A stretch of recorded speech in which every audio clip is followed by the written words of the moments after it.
It's such a good feeling when you walk into some place that you're familiar with. You close the door, and it just gives off a certain feeling. Yeah, maybe coming home from work or coming to an area where it just feels, home doesn't even basically cover it. That's Elliot's Law for me. It really is. Elliot's Law. That's it. When I come in here, man, it's just a feeling like, wow, yes. When Black Men Talk, I'm your host, Mark Elliott, and this is what we do. We get together, basically, I should say, have provocative conversations with different individuals, good people. We're doing common ground, up from the ashes, and soon to come. And I've been saying this for a while, story of love. What I'm finding out is a lot of people don't have a love story they want to tell. I'm not going to lie to you, but we're going to keep searching, and we're going to find some stories of love to tell. It's coming. I know they're out there. I'm happy to be joined in the loft for this episode, Lady Dr. Marcy Baptiste. How are you? Fantastic. How are you? I'm doing well. I could do all this without even, do anything to modify it. It's just who I is, Lady Marcy. I love it. I'm doing very well. Thank you for being part of this episode and episodes you've been part of the past. From time to time, I go back and I listen to some of our old shows, man, and I'm always blown away. I'm always just blown away how we take things and the perspective we bring to it and the energy and the knowledge we bring to it. Unbelievable. Thank you very much. Absolutely. I'm always down for a provocative conversation. Yeah, provocative. Well, good. I like to hear that. Cognitive dissonance. Yes. I'm just going to say those two words, and then I'm going to back up a little bit because I'm going to have you just tell me what I just said. What is that? So whenever I think of cognitive anything, obviously that goes to the brain, and then dissonance is conflict. So there's a conflict oftentimes between what you think and what your experiences are, choices that you make. And so but the conflict is internal versus an external conflict. Yes. Yeah. Yeah. It's right there. I'm going to add a little bit more to it, but that's right there. And what we're going to basically walk through that for this episode in terms of how it's playing out in our relationships.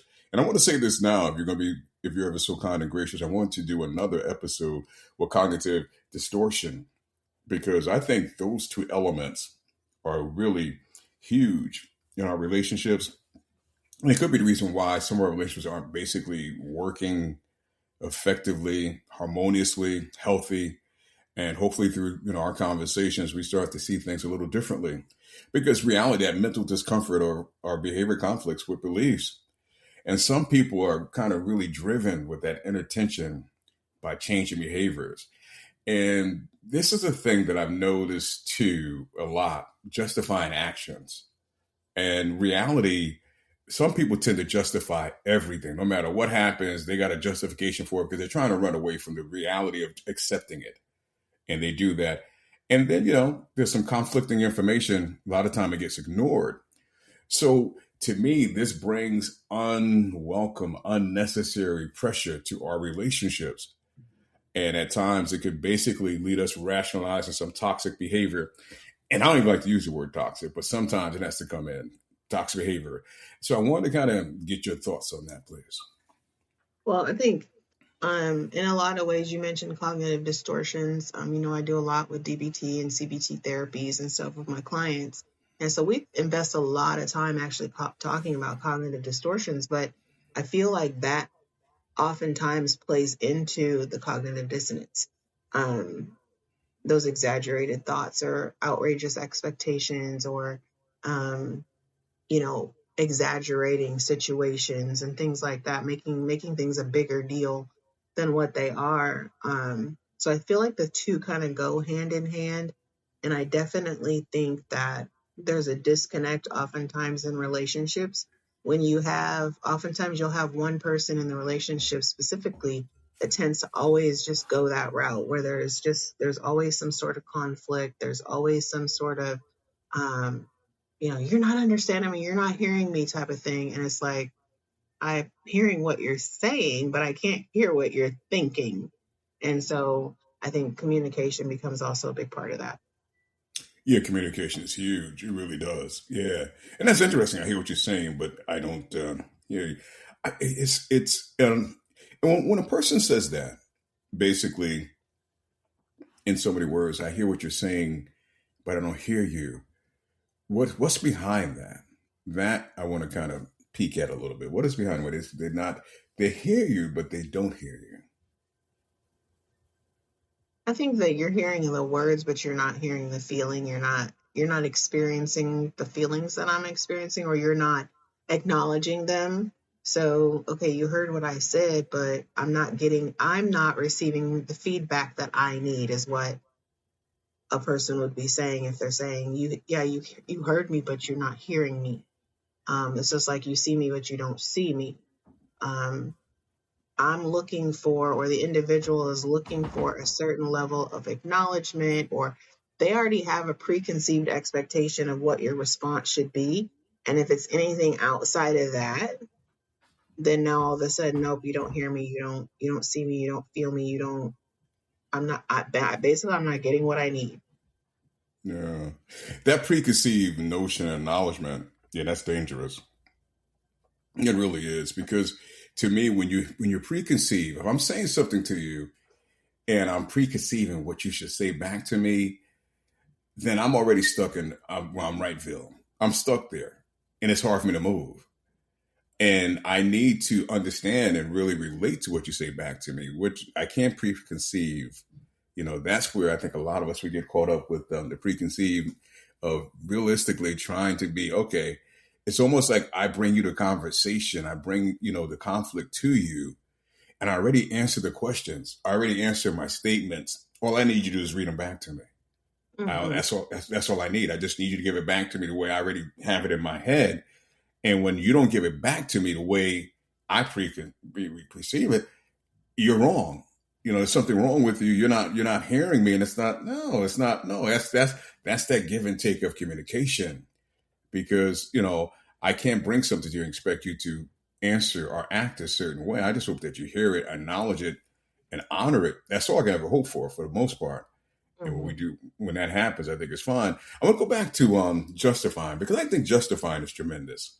It really does. It creates a dual reality in a sense, basically. And when I say dual reality, I'm going to leave that there for you, Dr. Marcy, because that's something that we don't hear of. We just speak of reality. But a lot of times, us justifying, we're creating another reality we're not even thinking about.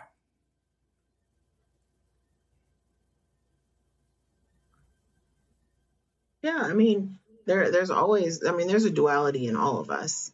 Um, but does your partner realize that there's something else kind of riding along beside the experience that they're having? Um, there's this coexistence that's sort of invisible to the other person, but there's no way for you to operate on the same plane. There's no way for you to kind of come to terms in an equitable way if one person is operating over here and the other person is operating over here. They say two things can be true at the same time, and they can in certain situations, but when you're in one relationship, there should be one lane, not two lanes. And I think sometimes we can get in a place where we're sort of operating and coasting along in two different lanes, and that creates conflict. Yeah. Let me ask this because for me, this hits differently. Justifying. If someone does something that is just totally getting under your skin and just does, and you bring it to their attention and they spend more time justifying, what are your sentiments or your feelings about that? I think that goes back to that feeling of, did you hear me? Do you even care about what I'm saying? Do you care about how I feel about the situation? Um, some things, are can be justified and they are justifiable, but oftentimes I think from what you're talking about is people more so making excuses rather than justifying. They basically Yeah, want to I calm you linked them up to. down. Yeah, I kind of linked them up to be the same in a sense. The excuses, yeah, but they're very close. They're almost like cousins in a sense, maybe brothers, justifying Yeah. excuses because and the thing about and and there are reasons for things happening, but I think what kind of would do away with justifying is to accept what you did here, how it affects someone else, how it impacts that other person, and don't excuse why you did it. Just understand the impact that it had there. Your thoughts for doing it or your thoughts, and it's good they can see your thoughts or hear your thoughts, but that doesn't explain away what you did. And that's what I think a lot of times happen with justifying. They think if they give you a reasonable excuse or justify, it takes away. But what tends to happen, I notice with justification, it allows the person that justifies to continue to do the same thing over and over and over again because they don't really register in the fact that what they did was incorrect. They don't see that behavior, that action was because I can validate it. It's just like I was told a long time at work, whatever you do, make sure you be able to stand up for it, whatever happens. Hmm. So even if it's not something good, as long as you can basically get by and say something about it, it's like the same thing. But to me, when you're in a relationship or you're dealing with someone of a significant other, and if I did something that impacted you, I should not be spending most of the time trying to make you see why I did it. I need to understand how does it relate to you, what I did? Understand that and respond to that more than spending time to basically giving a litany of reasons why they did. And to me, underneath that, justifying is a way to not accept responsibility. It's not a way of saying, okay, what I did is okay, I'm wrong for it. It's really another way to kind of keep a shield between what you did and explain it away. Now that just I may be left feeling that or thinking that on my own, but that's my interpretation. Well, I think we've talked before about the inability for people to take responsibility and give a true apology, not an I'm sorry, an apology meaning understanding how your choices, what you said, what you did, how that impacted the other person, and then giving a full hearted, I really sincerely apologize for the impact that it had on you. There are some times when the decision is going to still be the decision, and in those instances, I think justification kind of explains the reason for the decision. The decision's not necessarily going to change, but I'm sorry that it had an adverse effect on you. I apologize for that. That wasn't the intention. And I think being able to say, this wasn't my intention, uh, and I hear what you're saying about how it affected you and those types of things.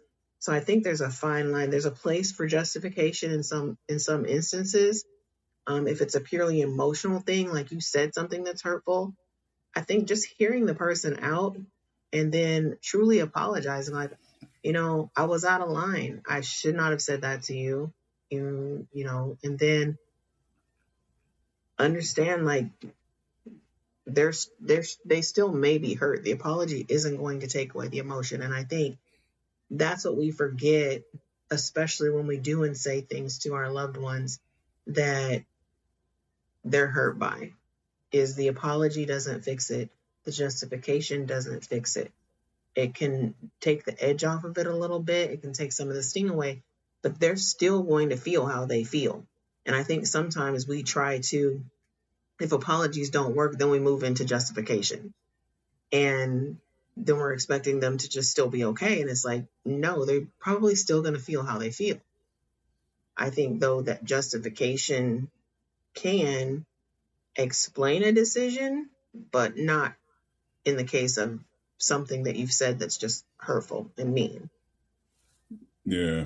While he was talking, something popped in my head from you talk about apologies. It's interesting because I wonder coming up as children, did we come up in an environment where apologies were free flowing? And Yeah, parents taught us to lie. yeah, I remember my mother. I love her for this, man. My mother would go around the way around the block not to apologize. Now, this is the best apology my mother's going to give you. This is the best. If I'd done something to offend you,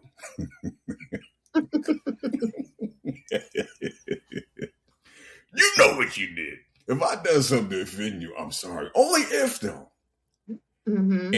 And to me, that did not move into an apology. I love to respect her for it, but of course you see through that. And I don't know, maybe that's just a generation, but I'm happy for myself that I didn't pick that up from her and take that into my life and make that part of me.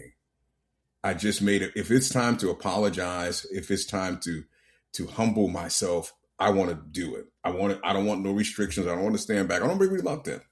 But I got to feel that in my heart. I got to feel that inside of me. So to me, if you're saying something similar, if if you didn't do anything, you don't feel like you've done anything. There's no if, take that out. Then there's nothing to say. There's nothing to say, keep it moving. But she would always come with that.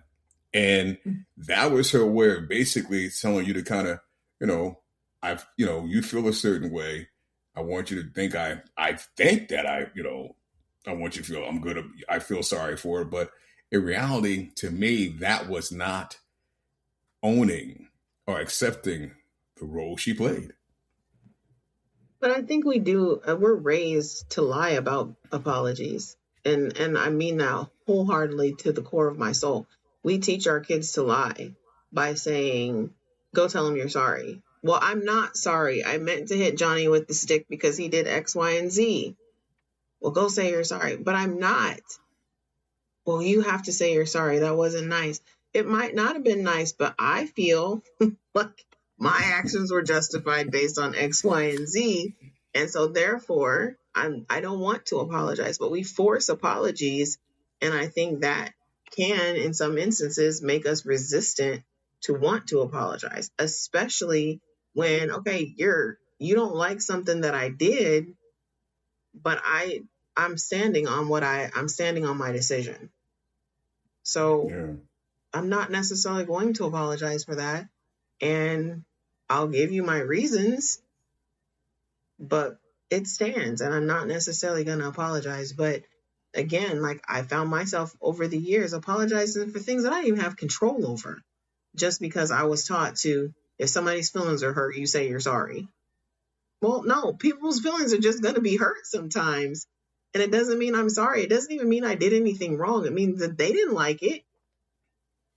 Mm. But so there's some gray areas I feel like in there where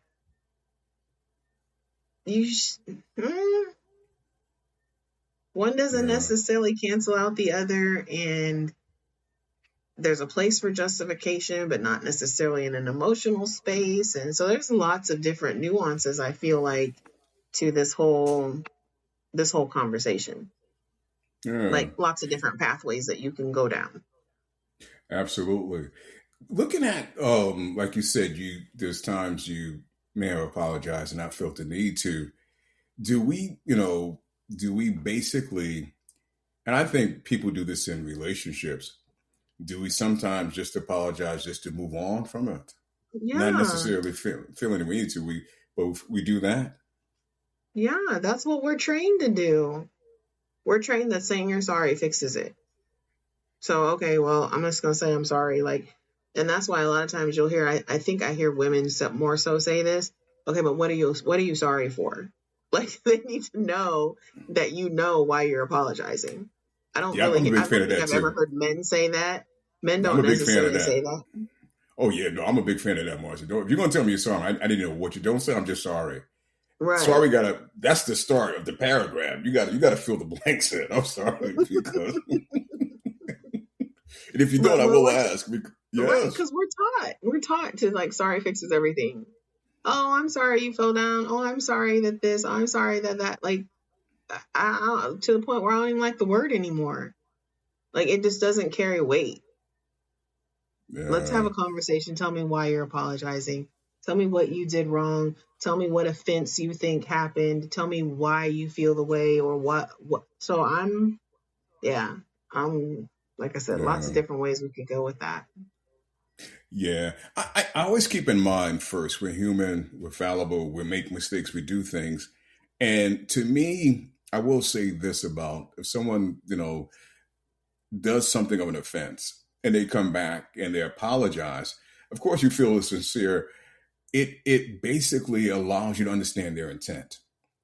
It really does. And not saying it takes away from what they did, but if they come and they're realistically sincere and they bring it, then I can understand their intent.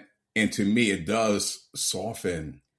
It kind of basically take away, it can take away the act. Because I always keep in mind again that we're human, we make mistakes. But Hmm. to me, if you don't really if you don't really kind of look at an apology or think offer to give one, if you're feeling it, and a lot of times we feel the need to apologize and we just don't do it. A lot of times it happens. We feel the need and we are just, I'm not going to say it. I'm not going to do it. It's almost like forgiveness in a sense. I'm not going to forgive. We become this, macho about it that we're not doing it. But to me, it takes a lot to really bring forth a sincere, honest apology.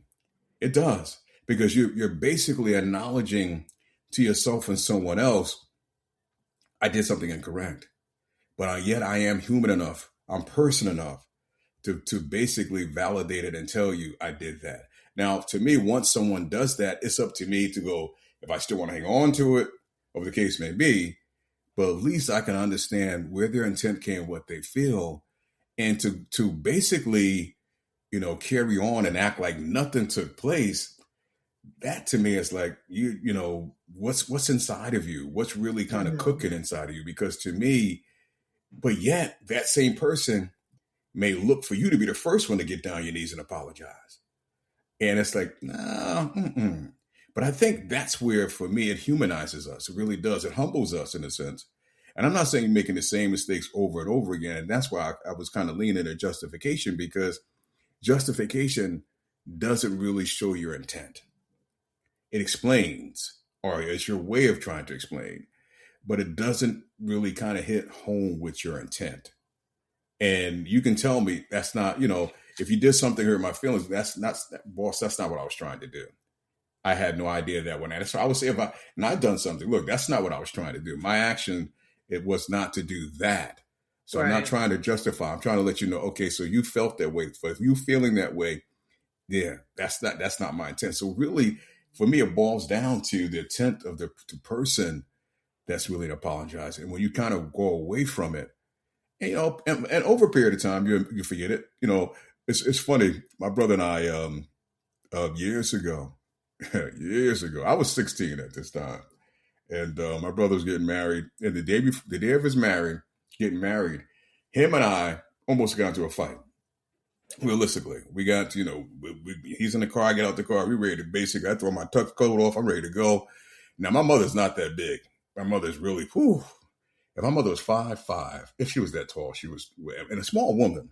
She got between us and pushed us apart and put us back in the car like we was little kids and told us we were drive to the church. And we drive to the church, and she told me her last words was to me, "Mark, you get into the church. That's it. Your mom speak to you. You just everything else doesn't matter." So while we were driving, he's still mouthing off. While I'm driving, he's still and I was like, "Mom, saying get him to the church, get him to the church." That's what I did. So for years, we never, even that day after, never spoke of it, never said nothing about it, and for some reason, never approached it. His anniversary, his 44th anniversary, was a couple of years ago. And I happened to call him on that day, and we're talking about it. We were talking about, saying happy anniversary. And it popped in my head, and I brought it up. And when I brought that up, he said to me, "Hey, Mark, I'm sorry about that." I was, I'm going to apologize. And here it is, 44 years later, not saying I carry that. Not saying I carry that. Talk about harboring, God. Yes. And that's the thing. So, and my thing is, he had to think about that before then. Had to. Oh, come on. There's been many days will probably run through his mind. But for whatever reason, he didn't say, hey, I want to, for the most part. And a lot of people do things, and especially in family. Especially in family. That's why a lot of families to this day don't see eye to eye. Because basically we do things and we don't want to be the first one to go back and just say X, Y, Z, blah, blah, blah. And it's like, I'm a firm believer. If you know that you owe somebody something of an apology, it's going to kick your conscience will kick you up and down much as it can. You're not going to have peace in that area. And for me, that's part of the reason as well, because I don't want my conscience battling me. I live with a clear conscience and I fight to live with one. So again, if you know you owe that to someone, in your heart of hearts, you think you're tough by not saying it. Okay. But at some point, could be 44 years later, 24, whatever the case may be, it's the right thing to do. I'm sorry if I got a little long with it, Lady Morris. That was a priceless story, though. 44 years, wow. Yes. So let me ask you this. So there's a saying that you can't say you're sorry for doing something that you knew you shouldn't have done to begin with. So I think that plays into a lot of it too, where sometimes we think that sorry is going to get off the hook for stuff. And it's like, no, you knew you shouldn't have done it. Like, are you sorry you did it, or are you sorry you got caught? Well, combination of both. Let's say, and I'll go to one of your subjects that you tend to bring up every now. Infidelity. Okay, I'll go there. Why you guys say I bring it up? No, I'm just, I like to tease. I like to tease. So, and it's always how the man have to deal with her cheating when you bring it up too. I love that part of it. Always how you have to deal with her. I'm just saying. I'm just listening. But in reality, and it could be him or her, but I'm gonna focus more on him doing the dirty deed in a sense. And you're right. He knows when he approaches someone else to basically become intimate with, he's doing the wrong thing. Yet that he knows. And that is not enough for him to not do it in that case. It's not. Now, in reality, this is going to, raise some eyebrows. It doesn't mean he doesn't love her at that moment. It doesn't. And if she was doing the same thing, I'm not going to say it doesn't mean she doesn't love him. We get caught up in certain things. We do some things that we just, out of our mind, we just do, and they're wrong. But if that person realizes later, and if they got caught, and they feel a certain way sincerely, and say, you know what? Yes, this is what I did. And to an extent, not justify it. Open up and be honest about it. This is what I feel. This is what I felt then. And really give that person the inside, what took place. Yes, that's an apology. But just to say, you know what? Hey, I'm sorry it happened. I'm sorry. No, that's not enough. You need to bring that person into what took place and allow them to understand as much as they can why that was done. What were you thinking? And that's not easy to do. And a lot of times when, you're caught, you don't want to do that. You don't want to face it. It's done. It happened a while ago. You don't even remember the feeling anymore. So you're trying to basically distance yourself from it. But the person that has the impact from it, they deserve to understand what's behind it. It is there. And again, I know when I said about the love part, people go, well, if you love, I've heard people say that a long time, you love, love doesn't stop you from doing certain things. You make choices. That's a choice. Now, right. Love could, but love doesn't basically say, keep your pants on. It doesn't. So in reality, that's something old that we've, been taught we have to think, but people are going to sin. We just are. At the end of the day, we're going to make mistakes, good ones or bad ones. And that's where for forgiveness, if you choose to take it up, that's where it comes in. It just steps in. And a lot of times, we don't want to see it that way, but that's the reality of life, in my opinion. That's the reality. People are going to do things that just don't disagree with us. So to think that you take up with someone, I'm new with it now from infidelity, but to think that you pledge yourself to someone 10 years ago, and that between those 10 years, not going to do anything that afflicts you or offend you, you're out of your mind, you're out of your head, because that's not how life works. It just doesn't. I think it moves though. I think there's a shift or a difference between someone coming to you and apologizing for something that they did because they feel afflicted by their choice, or they feel, they know it wasn't right, and they truly are remorseful, and so they bring it to you and apologize, versus they wait until you're aware of the situation, and then that's when they want to apologize. And it's even worse if they deny first and then want to apologize. It's like, yeah, I don't believe your apology one little bit at this point, because would you have apologized if I hadn't have brought the situation to you? Are you sorry for how you made me feel? Or are you only saying that now because I'm bringing this situation to you? And so I think there's a distinct difference between, and maybe that's the difference between what people would consider an Okay. honest or genuine apology versus a pacifying apology. Like, I just want to just get through this and move on. So if I say I'm sorry, it's going to be like when I was a kid. Now I And get that. I get that. But I'm going to say this to that. And why, I'll stay in the venue and I'll stay on the side of the male. And now, if the man is out there just being stupid, he's out there being stupid. Don't get me wrong. But could be the reason why he doesn't come forth and say it, because he's ashamed of what he's done. And he doesn't want to bring that to you and hurt your feelings. So he's thinking in the back of his head, if you don't know, you don't find out, you're not feeling any hurt from it. But he may not be happy by it. He may not. More than likely, he's not happy by it. Because in reality, it doesn't get talked about enough. When he decides to basically step out on you and do something, that's a weakness in him. It really is. It's a weakness that he's dealing with that he hasn't dealt with. It's a weakness. So by come back and saying to you, hey, I succumbed to my weakness, I fell to my this, and bringing that to you, and he should. Don't get me wrong. I'm not eliminating the fact that he should, but that's something that he has to push himself to and have to basically feel. And that's part of the reason why at first it may be denied. But I'm going to share something that I told on a show several years ago. And there's a person that we all know. And when I told it before, I told her name, and I'm not going to tell her name this time. But I remember reading an article, and she lived here in Connecticut, but she's huge now. And at the time when she was working here in Connecticut, she told the story where she came home one day and found her husband having sex. She's a Black woman. And I'm only saying this just to tell the whole story. She found her husband on the floor having sex, naked with a white woman having sex. Well, she could have basically done a variety of things. Variety at that moment.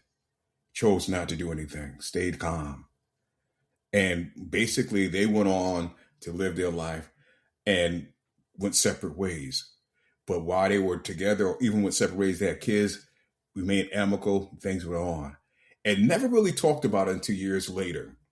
So when she basically brought it out years later to the media, the media, they went and found him immediately. They couldn't wait to track him down. And when they put the microphone in front of him and did the recording and the video of him and asked the question, he went to tears immediately. Immediately. And he said, yes, he's never really forgave himself for it. How she handled it, he can't thank her enough.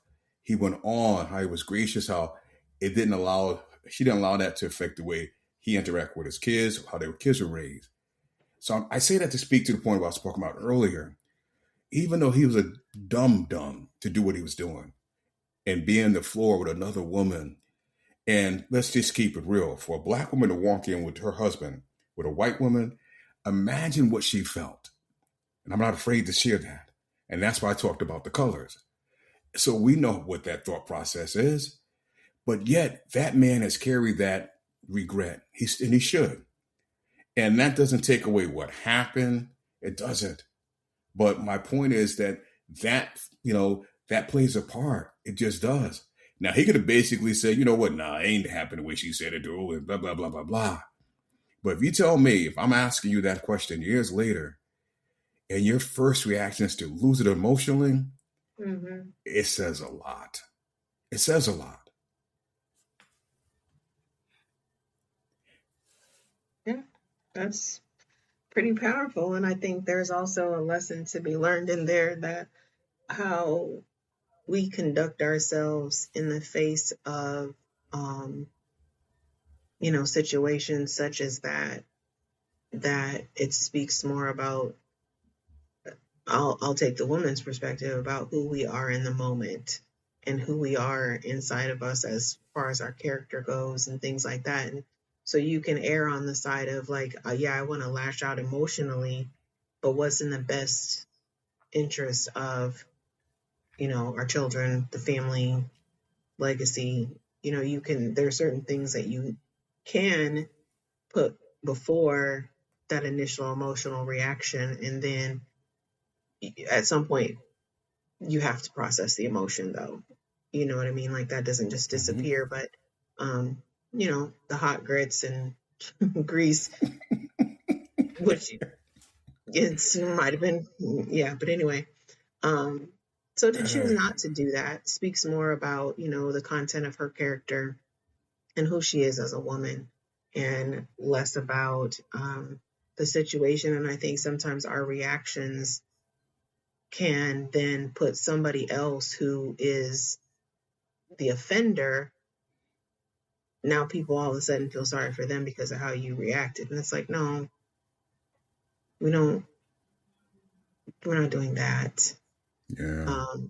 But it does, very much speak to the character and the kind of woman that she was. And because of that, I can see why he would carry that with him many years later, and understand that, she gave him grace when she had absolutely no reason to.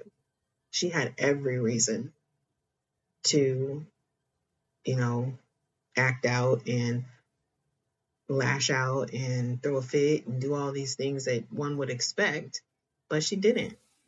And so, I think sometimes when we can honor ourselves in that way, it does shine a brighter light on the offense and makes that be the center versus how we reacted to it. Because otherwise the headlines would have been, woman does da da da da da da da da da da when finding, and so what he did gets minimized, and now the focus and the spotlight is on how she reacted. And it's like, no, let's keep the spotlight where it should be. Yeah. I would have to think that from a man's perspective again, and this isn't a show of, of common ground that we're handling here. We basically, with common ground, we take the women and the men's side, and we kind of basically try to merge them into the middle to find the common ground. But as the man, for him, it has to hurt and resonate throughout his life. It has to. And I say that for this reason, because when she would act the way or handle it the way she did, it brought back to him the reason why he chose her in the first place. Mm-hmm. And the reason why you're losing her. And no matter what you may think that, for men, sex is, it's a big driving force of accomplishing and trying to have. But was that worth losing the woman that you stood in front of God with? Not at all. And that right there, he can't get away from. I'm telling you now, he cannot get away from that. No matter how much it is, he's left with that. That would always preside in him. Because, yes, this is, she gave you what you basically stood and honored to be with her. She gave that to you. So you screwed that up. You messed that up. You basically, even in your wrong, your fault, she was still the woman that stood there to honor you after all that. Trust me, he wakes up with that and don't feel good. Not at all. Not at all. I want to touch base on communication because no matter what we talk about, communication seems to find its way in, and it just comes in because, of course, communication is the centerpiece of our relationships that we have in so many ways. Not only relationship we have with a man and a woman, but you think about communication with our children. We think about communication how we do basically in our business lives, our jobs, anything.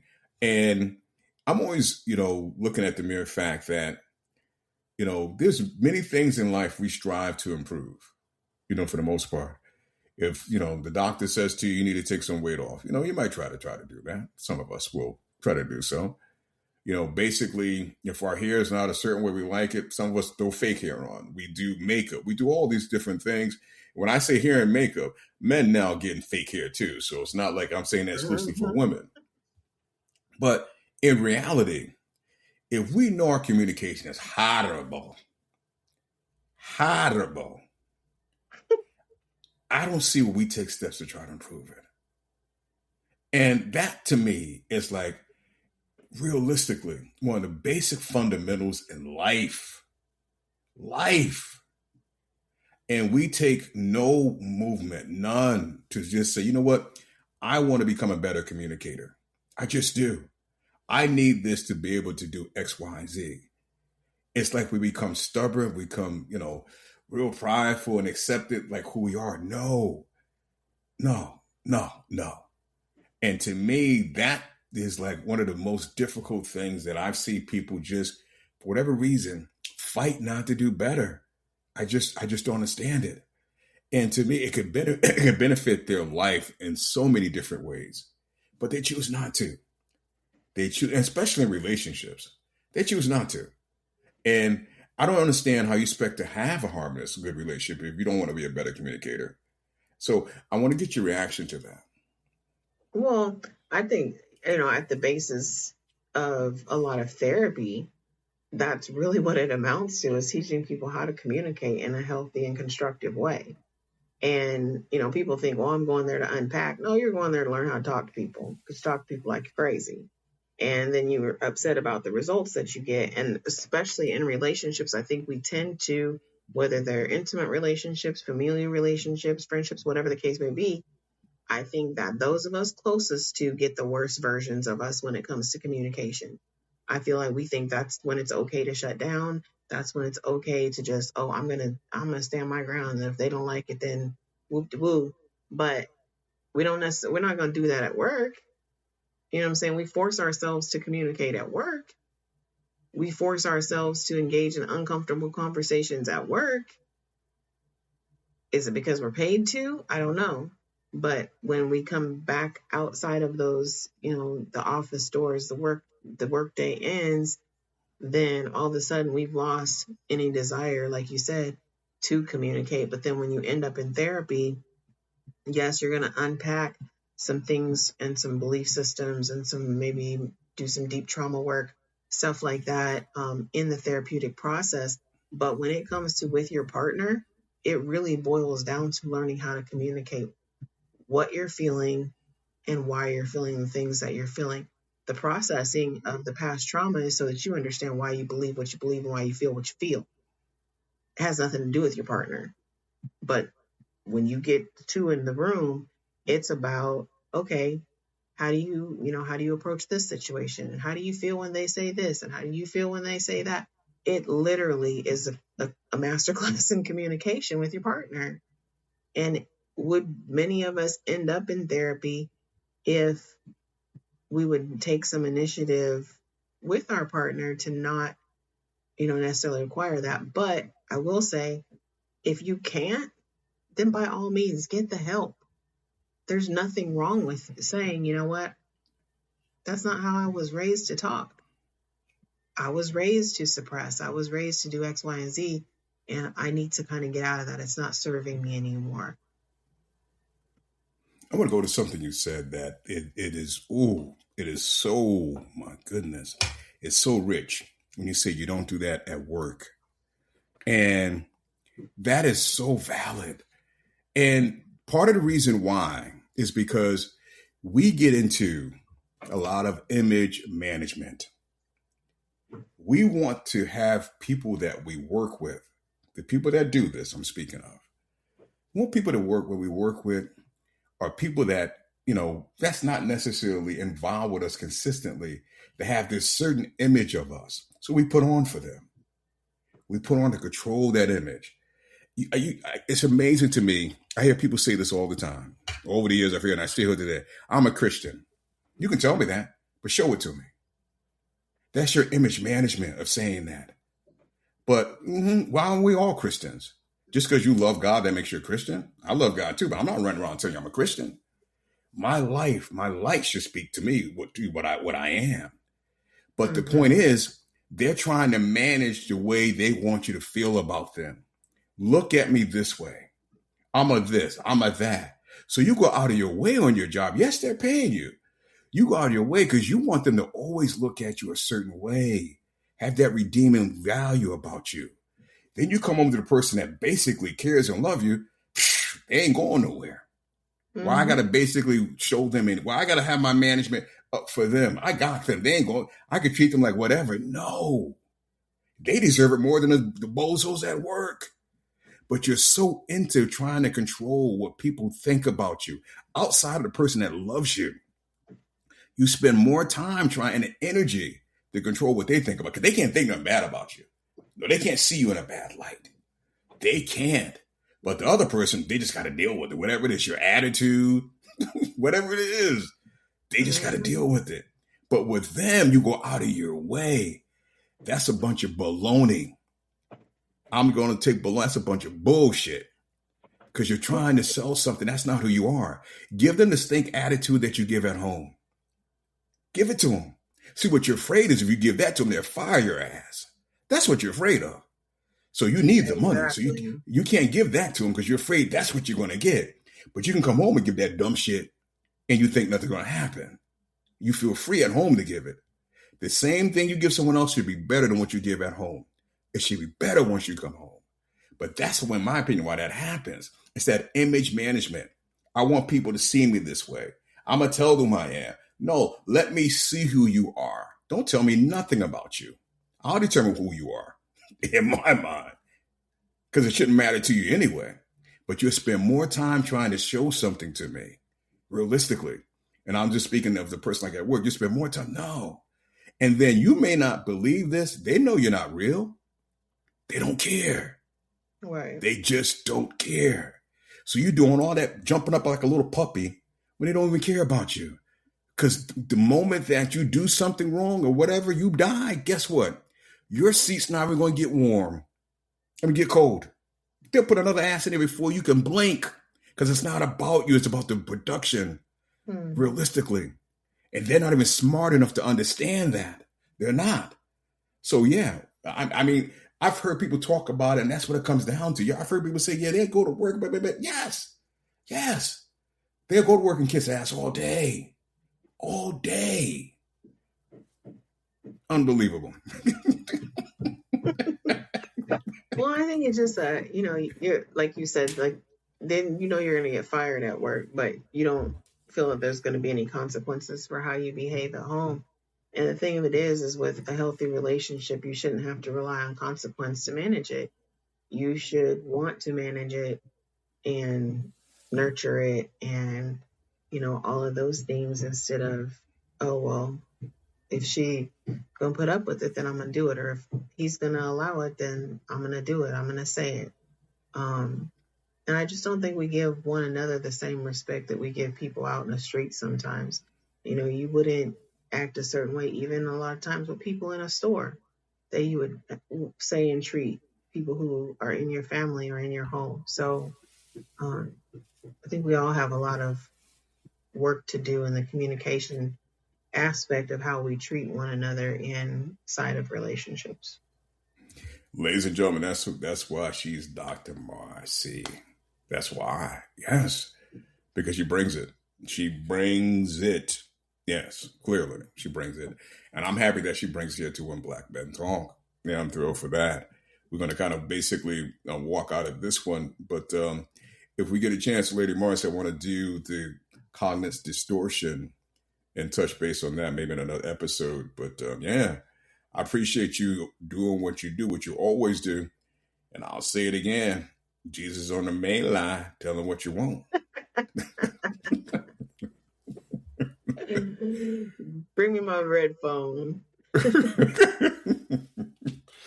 As we close the door on this one, thank you for always giving us an ear.